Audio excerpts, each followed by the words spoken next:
Indian വാർത്തയുടെ നിയമവും കോടതിയും എന്ന പരമ്പരയിലേക്ക് സ്വാഗതം.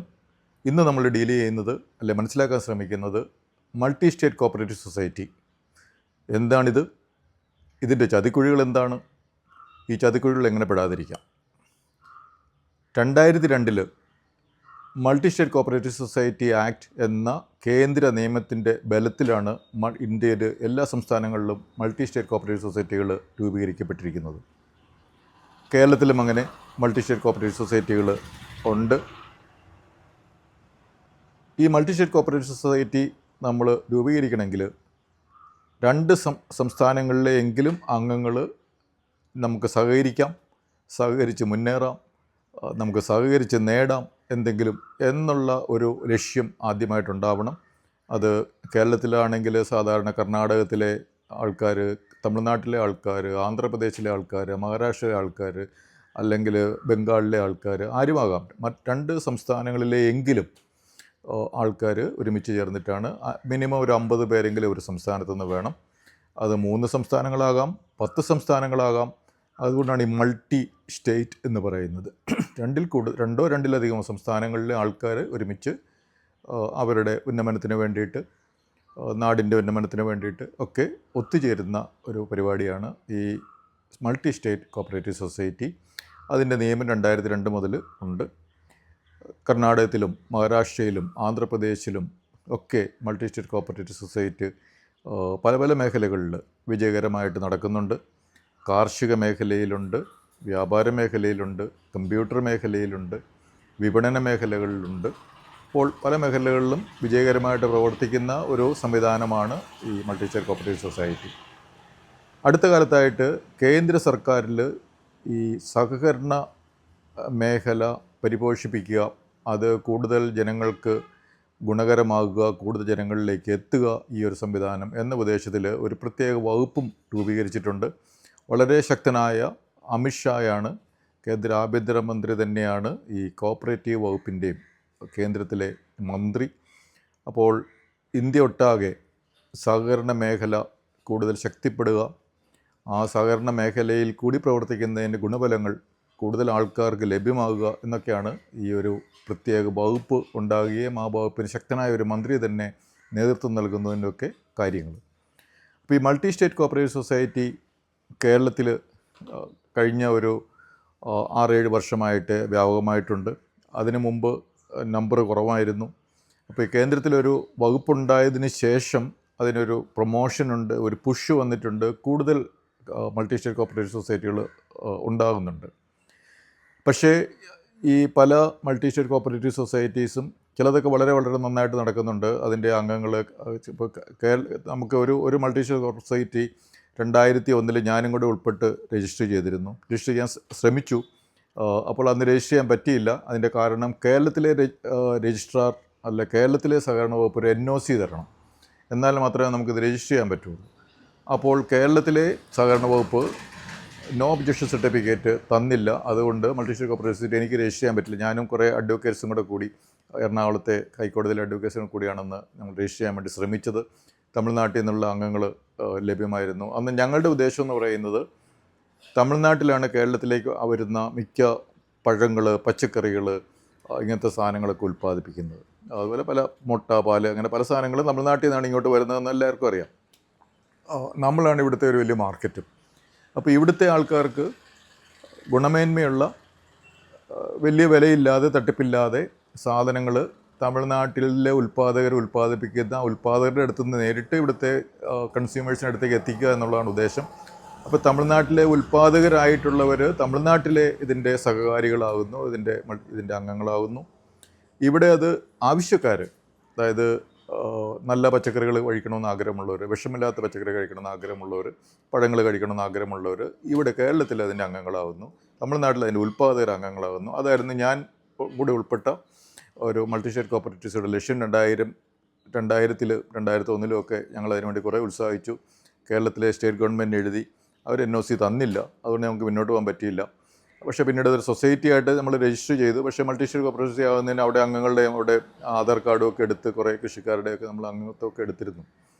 അപ്പോൾ സംസ്ഥാന സർക്കാർ ഈ ആളും തരവും കണ്ട് ആണിതിന് NOC കൊടുക്കുന്നത്. അല്ലെങ്കിൽ അതിൽ രാഷ്ട്രീയം അവർക്ക് രാഷ്ട്രീയ താല്പര്യമുള്ളവർക്ക് മാത്രമേ ഇത് NOC കൊടുക്കുന്നുള്ളൂ, അല്ലെങ്കിൽ പണത്തിൻ്റെ ഇടപാടുണ്ടാകുമായിരിക്കാം, അത് അറിഞ്ഞുകൂടാ. എനിവേ ഞാനും കൂടെ ഉൾപ്പെട്ടതുകൊണ്ട് അതിൻ്റെ NOC കേരള സംസ്ഥാന സർക്കാർ പിണറായി വിജയൻ്റെ നേതൃത്വത്തിലുള്ള സർക്കാർ തന്നില്ലാത്തതുകൊണ്ട് എനിക്കത് അങ്ങനെ ഒരു മൾട്ടി സ്റ്റേറ്റ് കോപ്പറേറ്റീവ് രജിസ്റ്റർ ചെയ്യാൻ പറ്റിയില്ല എന്നുള്ളൊരു യാഥാർത്ഥ്യമാണ്. 2002 ഞാൻ എഫേർട്ട് എടുത്തിരുന്നതാണ്, ഞാനും ഹൈക്കോടതിയിലെ കുറച്ച് അഭിഭാഷകരോട് കൂടി. അതേസമയം ഇവിടെ കേരളത്തിൽ കുറേയധികം മൾട്ടി സ്റ്റേറ്റ് കോപ്പറേറ്റീവ്സ് രജിസ്റ്റർ ചെയ്യുന്നതിൻ്റെ ബോർഡുകൾ പലയിടത്തും കാണാറുണ്ട്. തൃശ്ശൂർ അതിൻ്റെ ഒരു കേന്ദ്രമാണ്, കുറേയധികം മൾട്ടി സ്റ്റേറ്റ് കോപ്പറേറ്റീവ് സൊസൈറ്റി ഉണ്ട്. അതിൻ്റെ ഉദ്ദേശ ലക്ഷ്യങ്ങൾ നല്ലതാണെങ്കിൽ, ഞാനൊരു ഉദാഹരണം പറഞ്ഞല്ലോ, തമിഴ്നാട്ടിലെ ഉൽപ്പാദകരും കേരളത്തിലെ അതിൻ്റെ ഉപഭോക്താക്കളും ഉൽപ്പന്നങ്ങളുടെ ഉപഭോക്താക്കളും തമ്മിൽ സഹകരിച്ചാൽ രണ്ടു കൂട്ടർക്കും നല്ലതാണ്. Is A win win or mutually beneficial ആയിട്ടുള്ള ഒരു സഹകരണ പ്രസ്ഥാനമാണത്. കർണാടകത്തിൽ അതുപോലെ, കർണാടകത്തിൽ ഉൽപ്പാദിപ്പിക്കുന്ന പല സാധനങ്ങളുണ്ട്.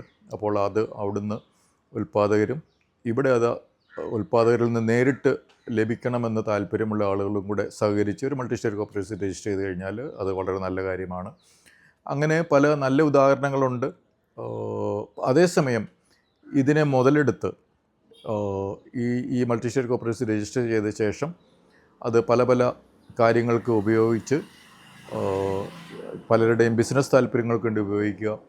അതുപോലെ ഇവിടുന്ന് ഫണ്ട് സമാഹരിച്ച ശേഷം ആ ഫണ്ട് പല കാര്യങ്ങൾക്ക് ഉപയോഗിക്കുക മാത്രമല്ല, ചിലപ്പോൾ വിദേശത്തേക്ക് തന്നെ അത് ഈ കുഴൽപ്പണ ഫോമിൽ ഒക്കെ അയക്കുക. ഇതൊക്കെ കേരളത്തിൽ ഇപ്പോഴും നടക്കുന്നുണ്ട് എന്നുള്ളൊരു യാഥാർത്ഥ്യമാണ്. അപ്പോൾ മൾട്ടി സ്റ്റേറ്റ് കോപ്പറേറ്റീവ് സൊസൈറ്റിയുടെ ഈ തൃശ്ശൂർ തന്നെ രാഷ്ട്രീയ ചായ്വുള്ള ചില ആൾക്കാർ ഇത് ഫോം ചെയ്ത് അത് രാഷ്ട്രീയക്കാരത് ഹൈജാക്ക് ചെയ്ത പണം കൊണ്ടുപോയ കാര്യം ഇവിടെ ഉണ്ട്. ചിലർ വലിയ പഴയ ഒരു ബിൽഡിങ് തന്നെ നല്ല ഗ്ലാസ്സൊക്കെ വെച്ച് കവർ ചെയ്ത് വലിയ ബിൽഡിങ്ങിൻ്റെ നല്ല പോഷ് ബിൽഡിങ്ങിൻ്റെ ഒരു ഫോമിലാക്കിയ ശേഷം അത് കാണിച്ച് ഫണ്ട് പിരിച്ച് കടത്തി കൊണ്ടുപോകുന്ന എക്സാമ്പിൾസ് ഉണ്ട്. അപ്പോൾ തട്ടിപ്പുകൾ പല വിധത്തിൽ അരങ്ങേറുന്ന ഒരു മേഖലയായിട്ട് ഈ മൾട്ടി സ്റ്റേറ്റ് കോപ്പറേറ്റീവ് സൊസൈറ്റി അടുത്ത കാലത്ത് കേരളത്തിൽ മാറിയിട്ടുണ്ട്. അപ്പോൾ എന്തുകൊണ്ട് മനുഷ്യർ ഈ തട്ടിപ്പിൽ വീഴുന്നു? അതിൻ്റെ ഒന്നാമത്തെ കാര്യം, ഈ മൾട്ടി സ്റ്റേറ്റ് കോപ്പറേറ്റീവ് സൊസൈറ്റിയിലുള്ള ആരെങ്കിലും ചിലപ്പോൾ നമുക്ക് പരിചയമുള്ള ആളുണ്ടാകാം. അപ്പോൾ അയാളോട് ഉള്ള ഒരു വിശ്വാസം കൊണ്ടോ അല്ലെ ഒരു അടുപ്പം കൊണ്ടോ ഒക്കെ അവിടെ കൊണ്ടുപോയി നിക്ഷേപിക്കാൻ പോകുന്നു എന്നുള്ള ഒരു കാര്യം. രണ്ടാമത്തെ കാര്യം, ഈ മൾട്ടി സ്റ്റേറ്റ് കോപ്പറേറ്റീവ് സൊസൈറ്റികൾ സാധാരണ ബാങ്കിൽ കൊണ്ടുപോയി നിക്ഷേപിച്ചാൽ ചിലപ്പോൾ കിട്ടുന്നത് ഒരു 8% പലിശയോ അല്ലെ 8% പലിശയൊക്കെയാണ്. അപ്പോൾ ഇവർ 12%, 15%, 18% എന്നൊക്കെ പറഞ്ഞുള്ള ഓഫറുകൾ കൊടുക്കുകയും അങ്ങനെ ഓഫറുകൾ കൊടുക്കുമ്പോഴത്തേക്കും പെട്ടെന്ന് കൂടുതൽ പലിശ കിട്ടി പണക്കാരനാകാമെന്നുള്ള ഒരു താല്പര്യത്തിൽ അവിടെ കൊണ്ടുപോയി അതിന് ഗ്രീഡ് എന്ന് നമ്മൾ പറയും, അങ്ങനെ നിക്ഷേപിക്കും. മൂന്നാമത്തെ ഒരു കാര്യം, ഇത് ബാങ്കിൽ കൊണ്ടുപോയിട്ട് കഴിഞ്ഞാൽ ഇൻകം ടാക്സുകാരെ മറ്റോ പിടിക്കുമോ അല്ലെങ്കിൽ അങ്ങനെ ഒരു പേടി ഉള്ളവരുണ്ടാകും. കാരണം ഇത് കണക്കിൽപ്പെടാത്ത പണമുള്ളവർ, എന്നാൽ ഇങ്ങനത്തെ സ്ഥലത്താണ് അത് ആരും ചോദിക്കാനില്ല. അവിടെ ചെന്ന് കഴിഞ്ഞാൽ ഇത് എവിടെ നിന്നായി പണം, അതിൻ്റെ സോഴ്സ് അങ്ങനെ ഇതൊന്നും അന്വേഷിക്കത്തില്ലല്ലോ എന്ന് കരുതി അങ്ങനെ കൊണ്ടുപോയി നിക്ഷേപിക്കുന്നവരുണ്ട്. പിന്നെ നമ്മുടെ കേരളത്തിൽ തീർച്ചയായിട്ടും നമുക്കൊരു ലോട്ടറി സംസ്കാരം നമുക്കുണ്ട്. അതായത് എല്ലാ മാസവും നമ്മൾ പൈസ മുടക്കി ലോട്ടറി എടുക്കും. ലോട്ടറി എടുത്തു കഴിഞ്ഞാൽ നമുക്ക് 10 കോടി രൂപ കിട്ടും അടുത്ത നറുക്കെടുപ്പിൽ എന്നുള്ളതാണ് നമ്മളുടെ ആഗ്രഹം. അപ്പോൾ 10 കോടി എനിക്ക് കിട്ടാൻ സാധ്യതയുണ്ട്, ആ ഒരു പ്രോബബിലിറ്റി വളരെ ഹൈ ആണ് എന്നുള്ള ഒരു ചിന്തയിലാണ് ഞാൻ ഈ ലോട്ടറി എടുക്കുന്നത്. പക്ഷേ അടുത്ത 5 വർഷമായിട്ട് നമ്മൾ ഹിസ്റ്റോറിക്കൽ നോക്കി കഴിഞ്ഞാൽ എനിക്ക് ലോട്ടറി അടിച്ചിട്ടില്ല, എന്നാലും ഞാൻ എടുക്കും. കാരണം ആ ലോട്ടറി മെൻറ്റാലിറ്റി, ഒരു ഗ്യാംബ്ലിംഗ് മെൻറ്റാലിറ്റി നമ്മുടെ മലയാളികൾക്ക് സംഭാവന ചെയ്തത് തീർച്ചയായിട്ടും നമ്മുടെ കേരള സർക്കാരാണ്. കേരള സംസ്ഥാന ഭാഗ്യക്കുറി എന്ന് പറയുന്നതും അതിനുശേഷം കാരുണ്യ ലോട്ടറി, പണ്ട് കാലത്ത് പോലീസ് വകുപ്പ് തന്നെ ഒരു ലോട്ടറി നടത്തിയിരുന്നു. അപ്പോൾ നമ്മുടെ കേരളത്തിലെ ലോട്ടറി സംസ്കാരം അത് ഗെയിമിംഗ് ആക്ട് അനുസരിച്ച് തെറ്റാണെങ്കിൽ പോലും, അതായത് ഈ ഗ്യാംബ്ലിംഗ് മെൻറ്റാലിറ്റി ആണല്ലോ, നമ്മൾ പൈസ മുടക്കി തിരിച്ച് വലിയൊരു എമൗണ്ട് കിട്ടും എന്നുള്ള. അപ്പോൾ അതുള്ളത് കൊണ്ട് എവിടെ ഇങ്ങനെ ഒരു പോസിബിലിറ്റി കൂടുതൽ പൈസ കിട്ടാൻ സാധ്യതയുണ്ടോ അവിടെയൊക്കെ പോയി നമ്മൾ തലവെച്ച് കൊടുക്കുകയും നമ്മുടെ പണം അവിടെ കൊണ്ടിടുകയും ബിരുദന്മാർ ഈ ഒരു ലോട്ടറി മെൻറ്റാലിറ്റിയെ മുതലാക്കി ഈ പൈസ ഒക്കെ കിട്ടുന്നിടത്തുനിന്നൊക്കെ സംഘടിപ്പിച്ച ശേഷം ചിലപ്പോൾ അവർ തന്നെ മുങ്ങും, അല്ലെങ്കിൽ ഇത് പൊളിഞ്ഞതായിട്ട് ഉള്ള ഒരു പ്രഖ്യാപനം നടത്തും. ഇപ്പോൾ കുറേ പേര് കേസുമൊക്കെ ആയിട്ട് പോകും. കേസൊക്കെ ആയിട്ട് എല്ലാവർക്കും അറിയാം, ഇവിടെ കേരളത്തിൽ പണ്ട് പല പല തട്ടിപ്പ് കേസുകൾ നടന്നാലും ഈ കേസുകളൊക്കെ കുറേ കാലം കഴിയുമ്പോഴത്തേനും അതൊക്കെ ഇല്ലെന്നാവും. പോയ പൈസ പോയതേ ഉള്ളൂ, തിരിച്ചു പിടിക്കാനൊന്നും പറ്റത്തില്ല. കാരണം റവന്യൂ റിക്കവറിയോ അങ്ങനത്തെ കാര്യങ്ങളൊക്കെ വന്നാൽ അതെങ്ങനെ നേരിടണമെന്നുള്ളത് തട്ടിപ്പ് നടത്തുന്നവർക്കറിയാം. അപ്പോൾ അതുകൊണ്ട് പോയ പൈസ പോയതായിരിക്കും. അപ്പോൾ ഈ മൾട്ടി സ്റ്റേറ്റ് കോപ്പറേറ്റീവ് സൊസൈറ്റിയിൽ നമ്മൾ കേൾക്കുമ്പോൾ ഒന്നാമത്തെ കാര്യം അതിൻ്റെ ഉദ്ദേശലക്ഷ്യം എന്താണ്, അതിൻ്റെ ബൈലോ എന്താണ് എന്നുള്ളത് ആദ്യം വായിച്ച് മനസ്സിലാക്കണം. എല്ലാ മൾട്ടി സ്റ്റേറ്റ് കോപ്പറേറ്റീവ് സൊസൈറ്റിക്ക് ഒരു ബൈലോ ഉണ്ടാവും. അതാണ് ആ ബൈലോ അനുസരിച്ചാണ് അവർ പ്രവർത്തിക്കേണ്ടത്. അതിൻ്റെ ആദ്യത്തെ ഭാഗത്ത് അതിൻ്റെ ഉദ്ദേശലക്ഷ്യങ്ങൾ എന്താണെന്ന് പറയുന്നുണ്ടാവും. പിന്നെ അതിൻ്റെ മെമ്പർഷിപ്പിനെ പറ്റി പറയുന്നുണ്ടാവും.